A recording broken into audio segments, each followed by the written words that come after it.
그 방법이 과연 효율적인 것이. 영어라는 언어가 파닉스의 룰을 100% 적용받는 언어가 아닙니다. 안녕하세요 여러분, 안 잘리고 돌아온 최정은 원장입니다.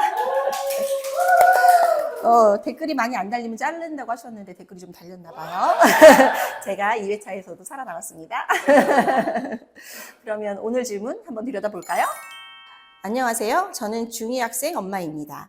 원래 아이를 체근하는 스타일은 아니지만 저희 아이가 이제 중학교 2학년이 되면서 조금씩 더 관심을 기울이게 되더라고요. 그래서 처음으로 1학기 중간기말 시험을 봤는데 전체적으로 평균 정도의 실력인 것 같았어요. 저는 오히려 그랬구나 싶었는데 아들이 예상보다 시험 결과가 안 좋아서 상처받고 절망하고 좌절감에 휩싸여 있습니다. 저 역시 그런 아이의 모습을 보며 마음이 아프지만 어떻게 도와주어야 할지 정말 걱정됩니다. 좋은 방법이 있을까요? 평균 정도의 실력.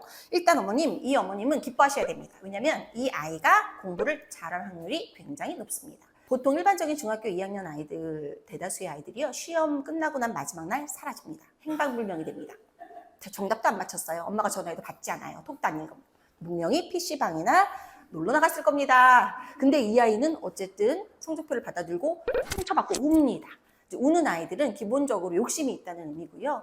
그 다음에 공부를 잘하고 싶다는 욕망이 있는 친구입니다. 이런 의지는 이 아이가 공부를 잘할 수 있게 하는 원동력이 되기 때문에 일단 이 아이는 잘 가이드해주고 서포트해주면 앞으로 공부를 더 잘해서 성적을 올릴 수 있는 확률이 되게 많습니다. 이 아이가 공부를 어떻게 하고 있는지 어머님이 좀 들여다보시기를 권해드립니다. 실제로 아이들은 공부를 한다고 해서 책상에 오랜 시간 앉아있고 열심히 하지만 그 방법이 과연 효율적인 것인지, 이 아이가 효율적으로 공부를 하고 있는 것인지 이런 것도 한번 체크해 볼 필요가 있거든요. 초등학교 때 공부를 어떻게 하면 좋을지를 제대로 잘 인지하고 배운 친구라면 중학교 와서도 잘할 수 있겠지만 실제적으로 초등학교는 이제 경험에 의해서 뭐 많은 프로젝트 수업 이런 것들로 좀 진행이 많이 되기 때문에 암기해야 될 것도 많고 실제로 내신 준비를 해야 되는 이런 중학생 아이들이 공부를 어떻게 하는지 모르는 경우가 상당히 많습니다.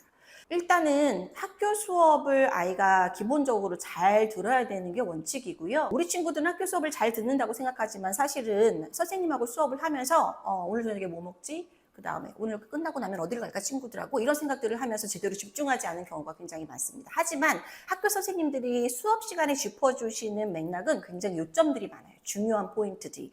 그래서 수업을 들을 때 항상 연필을 들고 메모하면서 선생님이 하시는 말씀을 요약하면서 우리 아이가 수업을 듣는지 뭐 이런 방법들도 일단 추천드리고요. 두 번째로는 그렇게 요약한 노트를 가지고 아이가 스스로 집에 와서 그날 수업에 있었던 것들을 복습하면서 스터디 가이드처럼 또 정리하는 습관 이런 것들이 중요합니다. 기억이 오래되면 오래될수록 좀 퇴색되고 잘 생각나지 않은 부분들이 많기 때문에 그날 수업에 들었던 내용들을 그날 정리해서 요약해 놓는다면 나중에 시험 기간이 될 때 정말 중요한 공부의 가이드가 될 수 있겠죠. 그래서 그런 부분들 좀 추천해 드립니다. 그리고 최근에 류채태 TV에서 최고의 공부법이라고 해서 공부 잘하는 법들 1, 2, 3탄 시리즈 나갔던 것들이 있거든요. 그런 것들을 찾아보시면 우리 친구가 어떻게 공부를 하면 도움이 될 수 있을지 또 알 수도 있을 것이고요. 어머니가 이런 걸 스스로 체크하기 어렵다라고 한다면 사실은 전문가의 도움을 받으셔야 되겠죠. 근처에 잘하는 전문가를 찾아보십시오. 두 번째 사연 읽어드리겠습니다. 안녕하세요. 저는 7살 여자아이를 키우는 엄마입니다. 저희 아이는 5살 때부터 영어 학습을 시작했고 그 무렵부터 읽기 숙제도 매일 해왔어요. 그런데 여전히 읽기 숙제를 하면 파닉스가 잘 안 잡힌 것 같아 걱정스러워요. 저로서는 이 문제를 해결하기 위한 영어 학습 전략이나 조언이 필요한데 현재 상황을 좀 더 개선할 수 있는 방법이 있을까요? 영어를 맨 처음에 시작하면 사실은 파닉스가 어머님의 수건입니다. 사실 굉장히 고민들을 많이 하세요. 근데 제가 오랫동안 아이들을 가르치면서 대한민국의 어머님들의 특성에 대해서 느낀 게 뭐냐면 우리 아이들이 평상시에 이제 영어 학습을 처음 하는 친구는 아니에요. 계속 공부를 해왔어요. 근데 상담을 대부분 하다 보면 우리 아이의 영어 실력은 실제로 이 아이가 가진 영어의 실력보다 좀 높게 평가하는 그런 경향이 있고요. 그 다음에 두 번째로 이 아이의 파닉스 실력은 이 아이가 가진 파닉스의 실력보다 좀 낮게 평가하는 그런 경향이 좀 있습니다. 왜 이런 현상이 있는지 좀 곰곰이 생각해 봤는데 어머님들이 일단은 우리 아이가 파닉스가 잘 됐다. 파닉스가 괜찮다 이렇게 생각하는 기준이 우리 아이한테 어떤 머티리얼을 갖다 줘도 우리 아이가 블라블라블라블라 재밌게 플런하게 잘 읽어내야지만 어떤 파닉스적인 스킬 면에서 만족을 하시는 것 같아요. 근데 사실은 영어라는 언어가 파닉스의 룰을 100% 적용받는 언어가 아닙니다. 지 맘대로 소리가 나는 어휘도 40%, 50% 가까이 많아요. 그래서 영어를 전공으로 한 선생님들도 사실은 모르는 단어가 맨 처음에 떴을 때는 스트로라리레 이렇게 읽습니다. 그리고 실제로 이게 어떻게 발음되는지는 또 다르게 들려요. 그래서 항상 단어를 발음으로 확인하고 그 다음에 그 발음이 나한테 다가온 다음에 스펠링을 체크하고 이런 식의 영어 단어 학습법을 많이 추천하기는 하는데요. 일단은 5세 아이, 그 다음에 지금 이제 7세가 된 아이의 파닉스라는 부분들은 어머님이 그런 부분들에 대해서 조금은 좀 마음을 좀 내려놓으셨으면 좋겠다. 그래서 7세 같은 경우에 일단은 이 아이가 만약에 파닉스가 부족하다라고 느끼신다면 알파벳 26개 글자의 음가들을 정확히 잘 알고 있는지 일단 먼저 체크해 주시고요. 그 다음에 음가가 정확하게 잘 된다. 그런데 뭔가 좀 어머님이 만족할 만한 스피드와 속도로 사실은 아이들이 잘 읽어내지 못한다라고 한다면 그 다음에 우리 아이는 파닉스 공부를 할 게 아니라 사실은 파닉스 리딩이라는 다음 단계의 스텝에서 우리 친구들이 글을 자꾸 보는 연습을 해야 됩니다. 7세들은요 아직 유아잖아요. 학교도 아직 안 들어간 미취학 아동이에요. 이것을 약간 수학에 비유해 보자면 저는 이제 영어의 파닉스 부분이 약간 수학적인 영역과 닮아 있다고 생각해요. 왜냐하면 논리적인 부분들이고 사실은 음가들을 조합해서 어떤 음가로 소리가 나는지를 인지하는 방법인데 이런 방법은 아이들이 고학년이 되고 나이를 먹으면 먹을수록 더 잘하고 좋아지는 부분이에요. 근데 미취학 아동인 유아들한테는요 이렇게 음가를 조합해서 영어 단어를 읽는 이런 방법들보다는 그렇게 단어가 뭉쳐져서 생긴 생김새, 어떤 단어의 모양, 이거를 그림으로 인지해서 하나의 통으로 보는, 그렇게 해서 그 단어를 인지하는, 그 사이트월드라고 저희들이 얘기하는데요. 주위에서 많이 보이는 단어들을 통으로 그림처럼 인지해서 아이들이 읽어내는 그런 방법이 이 아이한테는 훨씬 수월한 겁니다. 옛날에 제가 한글을 배울 때는 기역, 니은, 직각두개 공투에다가 가나다라, 아야, 어여 써가지고 막 조합해서 배웠어요. 근데 요즘 우리 아이들이 한글을 배울 때는 사과, 배 이렇게 플래시카드 붙여가면서 통문자로 글자를 인지하거든요.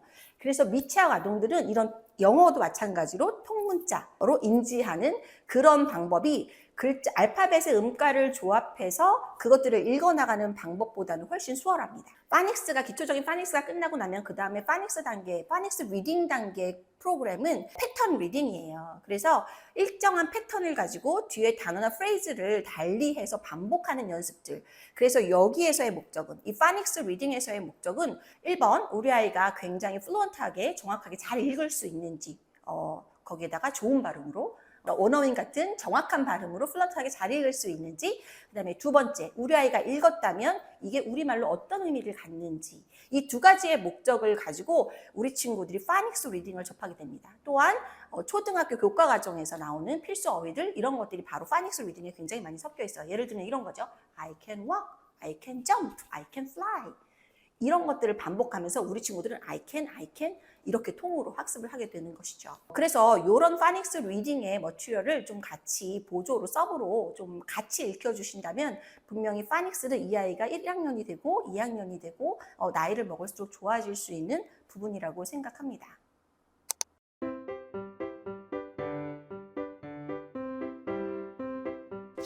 답을 해드리고 한 가지 아쉬웠던 부분이 있었는데 아빠의 중요성입니다.